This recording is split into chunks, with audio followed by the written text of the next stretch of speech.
Police कर्मियों को मौत के घाट उतार दिया।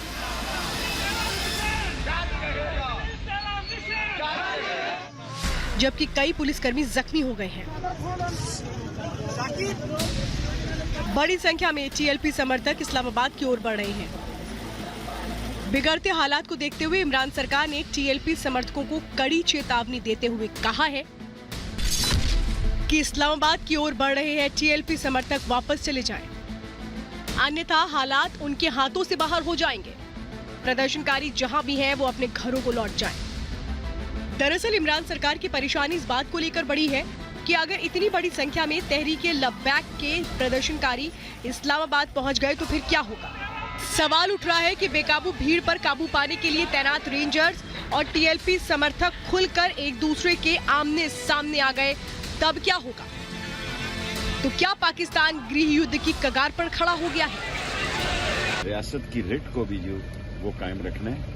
हमने लोगों की जान और माल की हिफाजत करनी है, लोगों की प्रॉपर्टी की हिफाजत करनी है और इस मुल्क को हमारी ख्वाहिश है कि मामलात खुशहस्बी से तय हो जाएं। पाकिस्तान में हिंसा क्यों भड़की उसकी पूरी कहानी समझिए।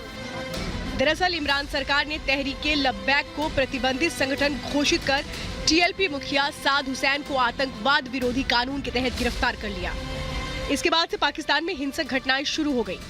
टीएलपी ने मांग की है साद हुसैन रिजवी को रिहा किया जाए। इस्लाम विरोधी फ्रांस के राष्ट्रपति के बयान पर कट्टरपंथी नाराज है। टीएलपी की मांग है कि फ्रांस के साथ पाकिस्तान राजनीतिक संबंध को तोड़े। दरअसल कुछ महीने पहले फ्रांस के राष्ट्रपति एमैनुअल मैक्रों ने इस्लामिक आतंकवाद पर बयान दिया था, जिसने कट्टरपंथियों को नाराज कर दिया है। विरोध में सड़क पर उतर आए हैं, जिसकी अगुवाई टीएलपी कर रही है। सवाल उठ रहा है कि टीएलपी की अगुवाई में हो रहे विरोध प्रदर्शन की वजह से पूरा देश जल रहा है। ऐसे में कहा जा रहा है कि बाजवा की फौज टीएलपी लगातार इमरान खान पर निशाना साध रही है। रिजवी की फौज आगे बढ़ रही है। ऐसे में बाजवा का नदारद रहना इमरान के खिलाफ बड़ी साजिश की आशंका को जन्म दे रहा है। Bureau report, Republic Bharat.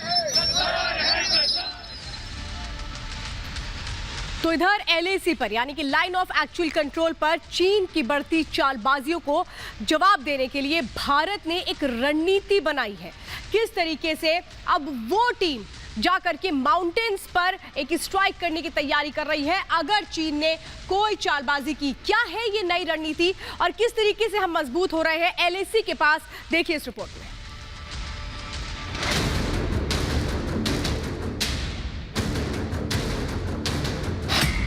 पर्वत वीर लगाएंगे रेड आर्मी पर लगाम। माउंटेन स्ट्राइक कॉर्प की नई फौज तैयार। पर्वत वीरों की तैनाती से छूटे चीन के पसीने। लाइन ऑफ एक्चुअल कंट्रोल पर चीन की बढ़ती चालबाजियों का जवाब देने के लिए भारत ने ऐसी रणनीति तैयार की है जिसने चीन के पसीने छुड़ा दिए हैं। हाल ही में शी जिनपिंग ने अपनी विस्तारवादी नीति को आगे बढ़ाने के लिए अरुणाचल प्रदेश और सिक्किम में अपने सैनिकों का जमावड़ा बढ़ाया, जिसके जवाब में भारत ने माउंटेन स्ट्राइक कोर की तैनाती शुरू कर दी। एलएसी पर पर्वत वीरों की मौजूदगी का मतलब होगा कि चीन की हर चालबाजी का मुंह तोड़ जवाब। भारत ने नए युद्ध वीर पूरी तरीके से तैयार है। मिल रही जानकारी के मुताबिक माउंटेन स्ट्राइक कोर की 4 समूह तैयार है। हर समूह में 4000 सैनिक होंगे। सैनिकों की संख्या भविष्य में बढ़ाई जाएगी। समूह में पैदल सैनिक, तोप वाले दस्ता और शस्त्र वाहन दस्ते को शामिल किया गया है। दरअसल सर्दी के दौरान एलएसी के ज्यादातर इलाकों का तापमान 0 से भी नीचे चला जाता है। दोनों तरफ की फौजें पोस्ट को छोड़कर पीछे हट जाती हैं, लेकिन इस दौरान भी चीन अपनी चालबाजी से बाज नहीं आता है। फौज के न होने का फायदा उठाकर भारतीय क्षेत्रों में घुस आता है। चीन की इसी चालबाजी का नतीजा था गलवान घाटी में हुई हिंसक झड़प। माउंटेन स्ट्राइक कोर को चीन की हर साजिश के जवाब के तौर पर देखा जा रहा है।